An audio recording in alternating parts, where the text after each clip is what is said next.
Welcome back to my channel. This is Turn the Page Books. I'm Paige. Let's talk about my February reads with a yes, no, or maybe. Okay, let me lower you more. My drink for today is a sparkling ice. This is the black cherry flavor, and I don't like these as much as the bubbly ones, but this is all I have right now, so I'll take it. Honestly, it's pretty good. I read a total of 8 books in February. I did some on audio, some on my Kindle, and then some physical books.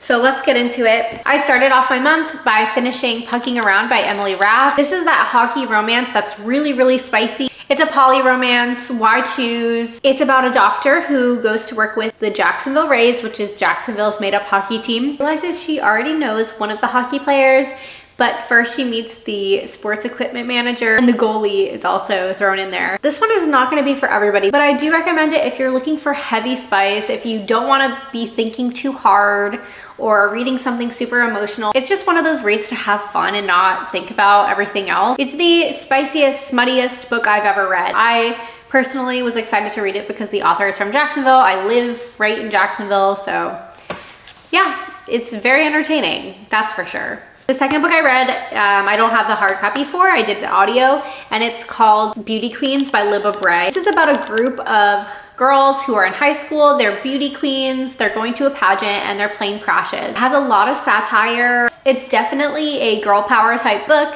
which I enjoyed. This one is a maybe for me, because I just felt a little bit disconnected when I was reading it. There were pieces that were little pop-ups kind of that made it seem like a commercial, and then back to the story on the island. It was doing a marketing type of thing, took me out of it. But if you are in the marketing fields, then it might be really interesting to you. So this one is just a maybe, a toss-up for me. The next book I read is Pride and Prejudice by Jane Austen. I cannot accept you.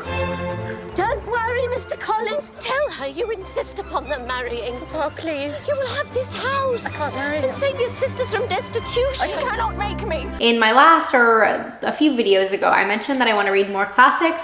So I did pick up this one because I really enjoyed the movie, and the book was just as good. It has all the vibes of the movie, and it's a classic for a reason. Your arrogance made me realize that you were the last man in the world I could ever marry.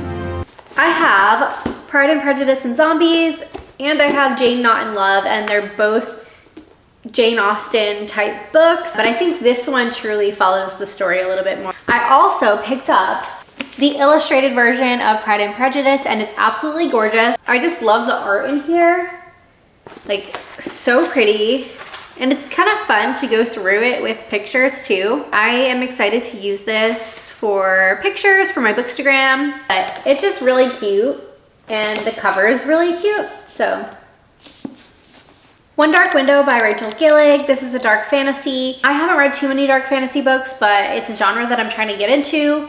This one was good. I do recommend it, yes, and I'm excited to read the second one. It's about a girl who has powers, and she can't really tell anybody because the world that she lives in, if it's found out that she has powers, she'll be executed. I've seen this book going around everywhere, and a lot of people have read it that I know, and they all recommended it. So yeah, I joined the bandwagon and I liked it. And I did the audio for Wilder Girls by Rory Power. This one is similar to Beauty Queens, as in it's a group of girls and they are kind of stranded somewhere. It's about an all-girls school on this island, and a disease breaks out on the island that they can't cure. So the group of girls at the school are quarantined on this island. It takes place 18 months after the quarantine started. Things get kind of wild from there. It's kind of a sapphic horror. There's some gore in it too, so it's a little bit gross. Kind of like The Troop by Nick Cutter, if you've read that one, but a little less disturbing, I would say.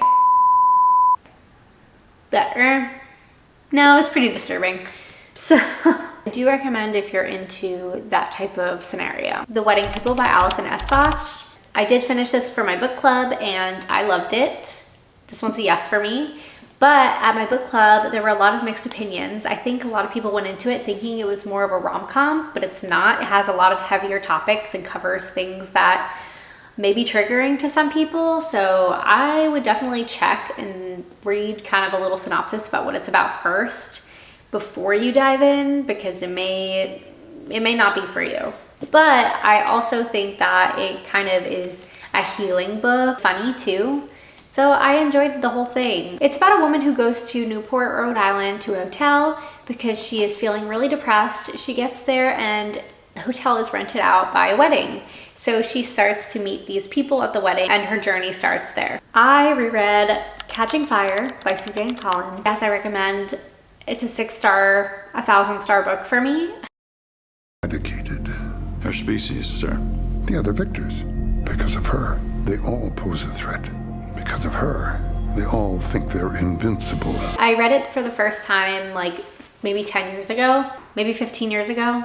Or I think I was a freshman in high school. So I read it then and I reread it and I loved it again. My review still stands. I am reading this in preparation for the new book coming out in March, a couple weeks actually. So I'm really excited to read it. The next one is Haymitch's story. And I do really recommend this because chapter 14 of this book kind of talks about Haymitch's Hunger Games and it's really interesting. So I'm so excited to see how that plays out. And maybe I'll do a video next week on a little recap of the books and what you should know for the next one. The last book I read is Heartstopper by Oseman. This is a graphic novel, really cute art. This is volume 1. I'm not sure how many volumes there are, but it left off on a cliffhanger. So I'm gonna have to read the other ones.